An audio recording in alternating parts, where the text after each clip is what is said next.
ने प्यारी की चर्चा हजारों में किया करते। क्या बात है, बहुत आज की विसंगति सरकारें प्रदेश में चुनाव बड़ा पैसा बांट रहे हैं, 2000 दूंगा 21 दूंगा।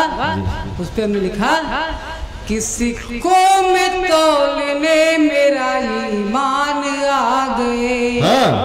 और जाने कहां से ये भला बेईमान आ गए। क्या बात है। और अपने शहर का कैसे हो अब भला, अरे कल के लुटेरे बन के कप्तान आ गए। बिल्कुल, वाह वाह वाह वाह वाह वाह। आदाब से, बड़ी संजीदगी से, जिन्होंने बहुत ही अच्छा संचालन किया, यहाँ के लोगों का दिल जीता। मैं भाई समीर को बुलाता हूँ, अपना काम कर रहे हैं।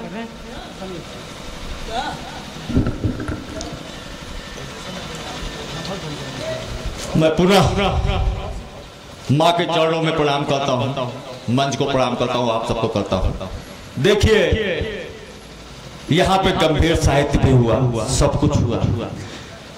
मैं वैसे आजकल दर्द की रचनाएं पढ़ता हूँ, दर्द के लिए जाना जाता हूँ। अभी 26 तारीख को भी मुकुटनाथ मंदिर चाला में शायद वही भोलेनाथ ने आशीर्वाद दिया कि इतनी जल्दी माँ के चरणों में आ गए हम लोग, क्योंकि वहां पे शंकर भगवान के मंदिर में कल सम्मेलन में था, तो वहां भी संचालन किया था। मैंने एक गीत लिखा है माँ के लिए। मैं हालांकि नौटंकीबाज कवि हूँ, लेकिन अगर ये गीत आप लोग स्वीकार लेंगे, मान लेंगे कि हाँ मैं कविता लिखता हूं, तो मैं समझूंगा कि वाकई में जिसको कवि कहते हैं मैं वही कवि हूं। बाकी पहले मैंने लिखा था कि न मैं चंदा हूं, न तारा हूं, न रवि हूं, बस मुझे गलत फहमी हो गई है कि मैं कवि हूं। मैंने ये भी लिखा था, लेकिन आज आप लोग मुहर लगा देंगे कि अगर मैं कवि हूं तो मुहर लगा दीजिएगा, नहीं तो तालियां नहीं बजाइएगा इस गीत पे, क्योंकि माँ के लिए मैंने लिखा है, माँ चंडिका के लिए लिखा है। दिल दिया आपका भी आशीर्वाद चाहिए। चंडिका माँ के लिए मैंने एक गीत लिखा है कि माँ चंडिका के चरणों में रोज सिर झुकाऊं। ये कामना करने आया हूं यहाँ पे, मैं इसीलिए आया हूं। हर रोज करूं पूजा, हर रोज करूं पूजा, हर रोज आरती माँ, स्तुति का करें गायन खुद आके भारती माँ। हे चंडिके सदा माँ, हे चंडिके सदा माँ, मुझको शरण में रखना। हे चंडिके सदा माँ, मुझको शरण में रखना, मुझको संभाल लेना। माँ जब भी लड़खड़ाऊं, माँ चंडिका के चरणों में रोज सिर झुकाऊं। और एक बच्चा माँ से कहां तक कह सकता है, ये देखिएगा, एक बच्चा बनकर माँ से कह रहा हूं कि मैं जब कभी भी रो, मैं जब कभी भी रो, माँ चंडिका भी रोए। मैं जब कभी भी रो, माँ चंडिका भी रोए। मैं जागू रात भर तो माँ आप भी न सोए। मैं जागू रात भर तो माँ आप भी न सोए। सब कुछ दिया मुझे माँ, सब कुछ दिया मुझे माँ, पर कामना यही है। सब कुछ दिया मुझे माँ, पर कामना यही है। माँ तू भी भूखी रहना, जिस रोज मैं न खाऊं। माँ चंडिका के चरणों में रोज सिर झुकाऊं। ये तो जगते की बात हो गई है। मैं सोता रहूं तो क्या चाहता हूं माँ चंडिका से कि सपना अगर मैं देखूं, सपना अगर मैं देखूं तो धाम आपका हो। सपना अगर मैं देखूं तो धाम आपका हो। सपने में पंखा झालूं, आराम आपका हो। सपने में पंखा झालूं, आराम आपका हो। इसके सिवा जो सपना, इसके सिवा जो सपना कोई मुझे माए। इसके सिवा जो सपना कोई मुझे माए, होठों पे चंडिका माँ माला अगर डुलाऊं, माँ चंडिका के चरणों में रोज सिर झुकाऊं। और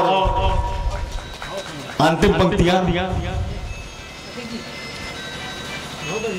कि बालक अबोध बच्चा, मैं बालक अबोध बच्चा मायाप के शरण में, बालक अबोध बच्चा मायाप के शरण में आकर पड़ा हूं मैया मैं आपके चरण में। माँ आज हाथ रख दो, माँ आज हाथ रख दो अपने समीर के सिर, माँ आज हाथ रख दो अपने समीर के सिर। मैं चंद्रिकन में हर दिन ये गीत गुनगुनाऊं, माँ चंद्रिका के चरणों में रोज सिर झुकाऊं। भाई सबका हाथ खुलना चाहिए, ठीक है?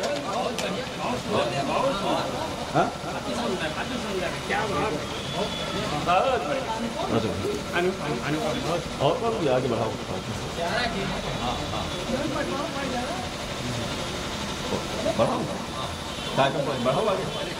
अच्छा पढ़ो। चलिए, ये तो पूजा हो रही थी, अभी आप पूजा में शामिल। अब मैं कवि सम्मेलन में आ रहा हूं। मैं एक ऐसा कवि हूं कि हंसाना भी जानता हूं, रुलाना भी जानता हूं।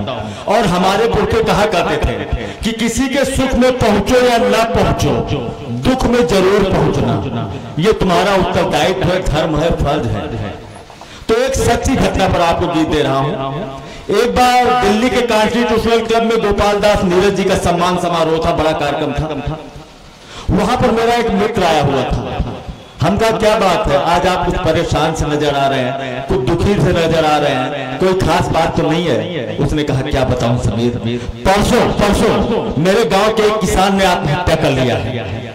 आर्थिक रूप से बहुत परेशान था वो, लेकिन था बड़ा नेक आदमी, बड़ा भला आदमी। बस उसी की याद आ रही है। अच्छा, इसी बात पर पहले मुझे बहुत गुस्सा आता था, मुझे गुस्सा आया। हम कहा इसके साथ साथ तो बहुत बड़ा कायर भी था, क्योंकि एक कायर व्यक्ति ही तो ऐसा कदम उठा सकता है। मैंने गुस्से में जरूर कह दिया था मित्रों, लेकिन सत्य यही है कि उस घटना से मैं खुद भी बहुत व्यथित था, दुखी था। और शाम को जब मैं वही सोते हुए सो गया, तो रात में मुझे ऐसा लगा जैसे वो किसान मेरे सामने आकर खड़ा हो मेरे सामने, और मेरे कायर कहने का मुझे जवाब दे रहा है। कविता मेरी है, गीत मेरा है, लेकिन कही हुई बातें उस किसान की है जो अब इस दुनिया में नहीं है। लेकिन पहले 4 पंक्ति आपको देता हूं अपनी, जिससे आप लोग ये समझ सके कि मैंने इस गीत को कैसे लिखा है। कि कांटों से पुष्पों को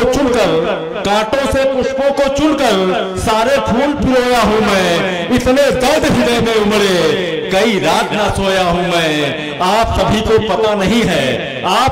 पता नहीं है, जिस कागज पे गीत लिखा हूं, इस कागज को सबसे पहले इस आंसू से धोया हूं, तब लिख रहा हूं।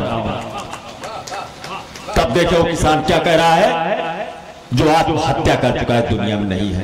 मेरे कायर कहने का जवाब दे रहा है कि कायर नहीं था समीर, कायर नहीं था, तूफानों से लड़कर भी मैं जिंदा था, लेकिन फसल खराब हो गई इसीलिए शर्मिंदा था।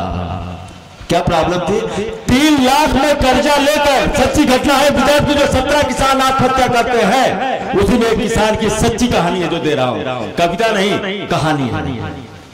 3 लाख में कर्जा लेकर बाप की जान बचाया था, उसके बाप को ब्रेन ट्यूमर रहता है, कर्जा लेकर ऑपरेशन करवाता है। 3 लाख में कर्जा लेकर बाप की जान बचाया था, लेकिन फसल खराब हो गई, वापस ना दे पाया था। मजबूरी और बदहाली से स्वाभिमान तो मरा हुआ था, और कर्जे की नोटिस पे नोटिस कुछ ज्यादा ही डरा हुआ था। कर्जे की नोटिस पे नोटिस कुछ ज्यादा ही डरा हुआ था।